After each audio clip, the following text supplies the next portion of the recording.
ساری رات انہیں میں جگایا ہے، ساری رات پیار کرے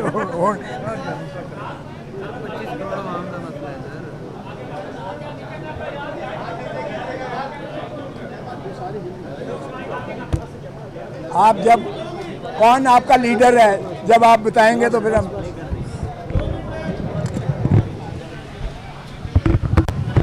سارے لیڈر ہیں.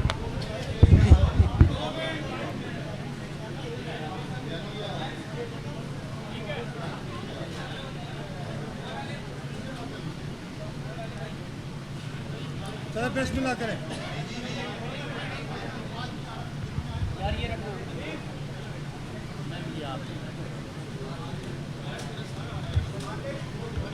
بسم اللہ الرحمن الرحیم. یار شروع ہو. ہاں بسم اللہ الرحمن الرحیم.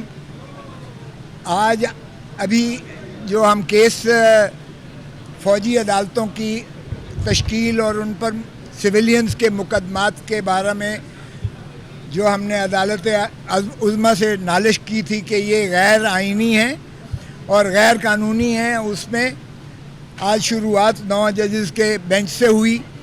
اور آپ نے دیکھا کہ 2 معزز جج صاحبان نے باوجود وہ ان کارروائی سے جو ہے اعتراض کیا، اور پھر جج صاحبان نے دوبارہ چیف جسٹس نے باقی اپنے ہمراہی جج صاحبان کی مشاورت کے ساتھ 7 رکنی بینچ دوبارہ تشکیل دی.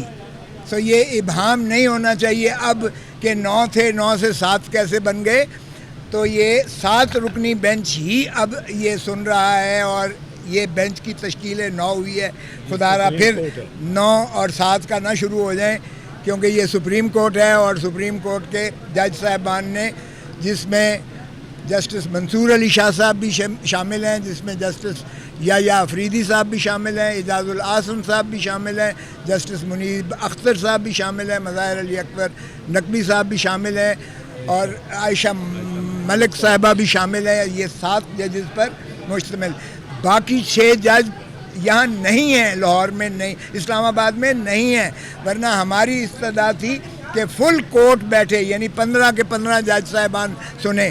ہم نہیں چاہتے تھے کہ پھر یہ ہے 7-3 7-5 3-2 اس کی کوئی ابہام رہ جائے. سو بہرکیف اگر 2 سینئر جج صاحبان نے اپنی مرضی سے، یہ نہیں کہ ان کو جو ہے کسی نے مانے کیا، بلکہ چیف جسٹس صاحب نے سبھی کو بلایا، اس لیے یہ فل کورٹ ہی سمجھیں کہ یہ فل کورٹ ہی ہے جو آج کیس سن رہی ہے. آج پہلے شروعات ہمارے کیس سے ہوئی. چودھری اعتزاز احسن صاحب چونکہ سینئر موسٹ ہیں، اور اس لیے مجھے انہوں نے جو ہے یہ موقع دیا کہ میں اپنے استدلال شروعات کروں. تو میں نے یہی کہا کہ 25 کروڑ عوام اس وقت اذیت اور کرب میں مبتلا ہیں، اور ایک خوف کی فضا جو ہے سارے ملک میں اس طرح سے پھیلی ہوئی ہے.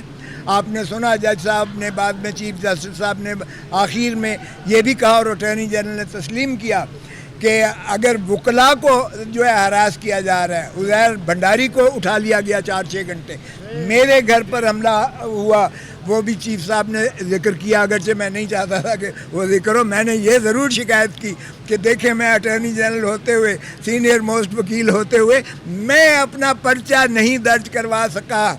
ایک اے ایس آئی نے پرچہ میرا بھی، وہ میرے اوپر قاتلانہ حملہ اور میرے گھر کے اوپر حملے کا، اور میرے ڈرائیور کو زخمی کرنے کا، اور میری گاڑی کو ہٹ کرنے کا، اور میرے گیٹ پر گولیاں برسانے کا، وہ بھی اے ایس آئی کی ودیت میں پرچہ درج ہوتا ہے. میں موجود ہوں، زندہ آپ کے سامنے کھڑا ہوں. بہرکیف چیف جسٹس صاحب نے آخر میں یہ بھی کہا کہ یہ جو صحافی حضرات کو اور اٹارنی جنرل کو کہا، بتائیں میں آپ کو نام لے کر بتاؤں کہ جن صحافیوں کو آپ نے جو اغوا ہیں، جن کو جو ہے اس طرح ہراساں کیا جا رہا ہے، یہ بھی بند کریں اور فوراً مخلصی دیں. اسی طرح چودھری صاحب نے پوائنٹ آؤٹ کیا کہ عورتوں کو بھی جو ہے آپ سے بھیجا، یعنی ان کو بھی محبوس کیا ہوا ہے، ان کو جیلوں میں بند کیا ہوا ہے. چیف صاحب نے اس کی بھی فہرست مانگی ہے، اور ٹوٹل کتنے مقدمات ہیں اس وقت، کتنے لوگ پابا سلاسل ہیں، کتنوں کو فوجی عدالتوں میں مقدمہ ریفر کیا گیا ہے، کتنے سویلین سائڈ پر ہیں، یہ ساری بھی فہرست چیف جسٹس صاحب نے مانگی ہے. البتہ فیصل صدیقی صاحب نے کہا کہ نابالغ لوگوں کو بھی